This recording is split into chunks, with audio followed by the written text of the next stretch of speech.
Bienvenue à toi dans ce nouvel épisode de Prépa Bac, le podcast qui te prépare, qui t'aide à te préparer au bac de SES, que ce soit à l'oral ou à l'écrit. Aujourd'hui, j'ai envie d'aborder un nouveau sujet avec toi, comme d'habitude. On va parler de l'énergie comme d'un enjeu pour demain. L'énergie, c'est le pétrole, l'électricité.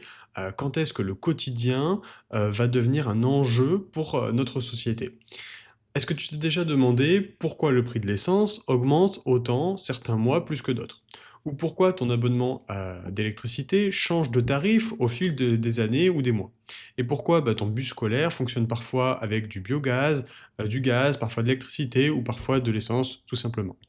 L'énergie, quand on l'utilise tous les jours, on y pense, surtout quand elle devient chère, quand elle nous manque ou quand elle nous semble injustement répartie au sein de la population et qu'on arrive dans des syndromes de pénurie.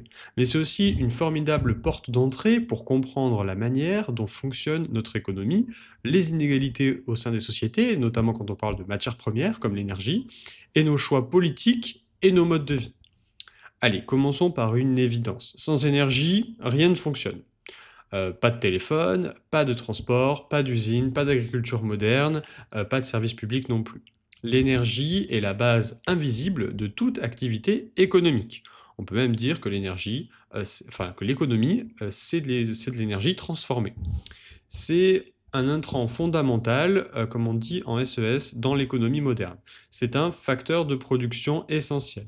Mais à la différence du capital ou du travail, l'énergie est aussi une ressource naturelle, souvent limitée et parfois polluante, mais toujours stratégique au sein de la production. Prenons l'exemple du pétrole.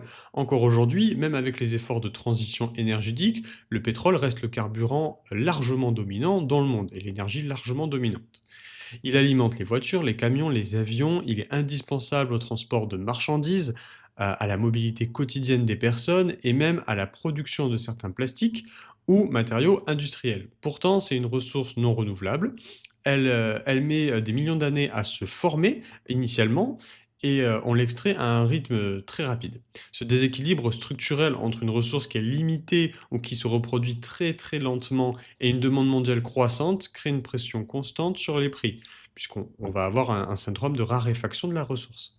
Ajoutant à cela l'aspect géopolitique qui tourne autour de ces énergies-là, les pays producteurs, les tensions internationales, les décisions de l'OPEP par exemple, les conflits au Moyen-Orient ou en Ukraine influencent directement ou indirectement le prix du baril de pétrole. Et comme la France est un pays fortement dépendant des importations d'hydrocarbures, puisqu'elle en produit assez peu, ces variations nous touchent de plein fouet. Là, on touche à une notion essentielle en SES, qui est la dépendance énergétique d'un pays par rapport à un autre. Être dépendant d'une ressource qu'on ne produit pas, c'est s'exposer à des chocs d'offres, des déséquilibres et à des contraintes sur l'approvisionnement et les prix.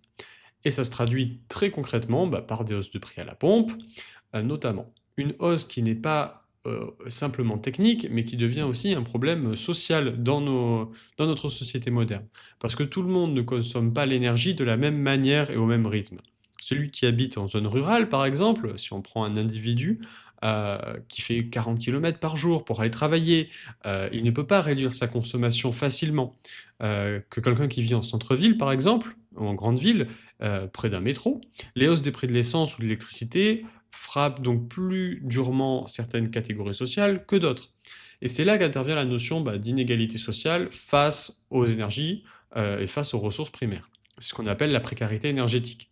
C'est le fait pour un ménage de consacrer une part très élevée de son revenu à se chauffer, se déplacer ou s'éclairer.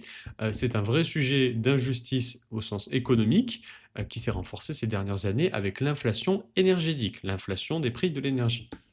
La hausse des prix de l'énergie, ce n'est pas un détail dans notre économie, c'est un facteur de perte de pouvoir d'achat important. Et ça réactive une autre notion clé du programme de SES, c'est le rôle de l'État dans la régulation de ce marché. Face à ces hausses, que peut faire l'État? Premièrement, il peut subventionner certains carburants, comme on l'a vu avec la remise carburant en 2022. Il peut fixer des boucliers tarifaires sur l'électricité ou le gaz, pour éviter que les ménages ne soient étranglés par les factures, notamment quand il y a une forte hausse des prix. Il peut même baisser temporairement certaines taxes qui touchent ces carburants et ces énergies-là. Mais tout cela a un coût budgétaire pour l'État. On va dire que ça pèse dans son budget. Et ce coût, il faut bien le financer, soit par plus de dette publique, soit par des arbitrages sur d'autres dépenses. Et ce sont des choix politiques, mais aussi économiques pour l'État. Ce qui nous amène à l'autre grande question du moment, la transition énergétique et l'aspect environnemental, car au-delà des hausses de prix, ce sont nos modèles de consommation, consommation d'énergie, qui sont remis en question dans notre quotidien. Le réchauffement climatique, les accords internationaux sur le CO2, comme l'accord de Paris, poussent les pays à réduire leurs émissions de gaz à effet de serre. Et comme l'énergie est responsable d'une très grande partie de ces émissions, il faut repenser notre manière de produire cette énergie et de la consommer. C'est une transition longue, complexe, mais qui peut être nécessaire pour conserver nos modes de vie modernes. Et là, un autre choix se pose. Quelle énergie doit-on envisager pour demain, pour le futur? En France, on a historiquement fait le choix du nucléaire avec un parc important de centrales qui produisent une électricité relativement décarbonée. Mais ce parc vieillit très vite, il faut l'entretenir et parfois même le renouveler. Certains souhaitent en sortir, d'autres veulent le renforcer. Il y a aussi les énergies renouvelables, le solaire, l'éolien, l'hydraulique, mais elles sont propres mais variables et encore la propreté de ces énergies-là est souvent remise en question. Et ça nécessite également un investissement assez lourd qui ne peut être réalisé en France, donc c'est-à-dire qu'on finance la transition, l'éolien, le solaire et l'hydraulique, notamment par l'importation de ces outils-là de la Chine. Et entre ces choix énergétiques, se cachent plusieurs débats politiques, économiques et sociaux. Qui décide de cette transition? Qui la finance? À qui bénéficie cette transition? Qui bénéficie des emplois créés s'il y en a? Et qui subit les nuisances de ces nouveaux modes de production en France sur notre sol? Il ne faut pas oublier que l'énergie, c'est aussi un levier d'innovation assez forte. La croissance verte, les emplois liés à la transition écologique, les nouvelles filières industrielles sont d'autant d'opportunités économiques. Mais attention, elles ne profitent pas forcément à tout le monde de la même façon. Il y a un vrai risque d'inégalité territoriale en fonction de la typographie des territoires. Les zones qui dépendent du charbon ou du pétrole peuvent décliner si on ne les accompagne pas, ce qu'on appelle une justice climatique, faire en sorte que la transition énergétique ne creuse pas non plus les écarts sociaux, notamment entre les ruraux et les urbains.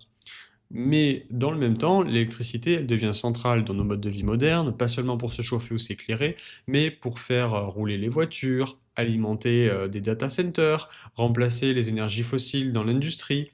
La demande explose complètement en électricité. Et cela suppose de produire beaucoup plus pour pouvoir remplacer le pétrole, le charbon par de l'électricité, de manière plus stable et plus propre.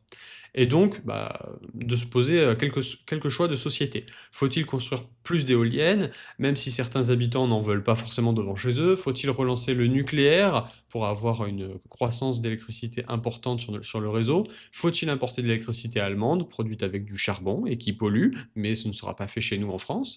Aucun choix n'est neutre, en tout cas, et tous ont un coût, une incidence écologique, économique et sociale.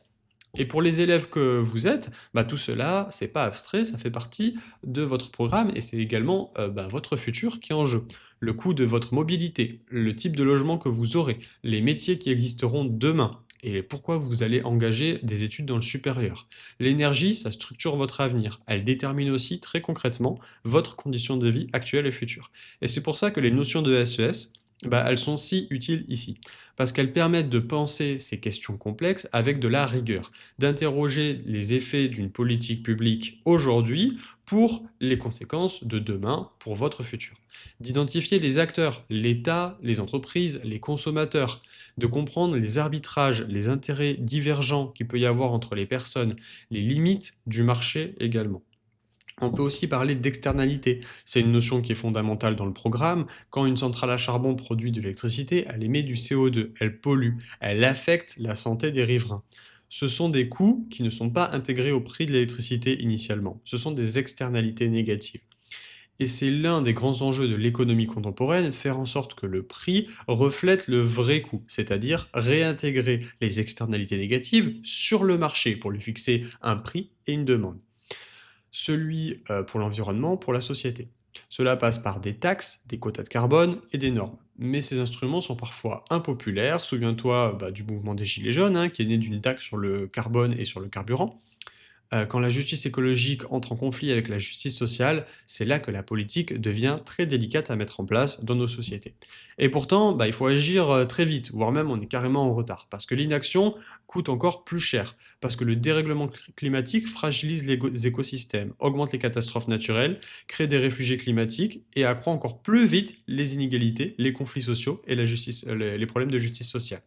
Et parce que derrière chaque degré en plus, ce sont des millions de vies qui sont bouleversées tout autour de la planète, il ne s'agit pas de moraliser les actions ou l'inaction climatique, il s'agit d'organiser des actions, de repenser les modes de vie, et pour cela, il faut de la connaissance, du débat public et de la participation démocratique à ce débat-là.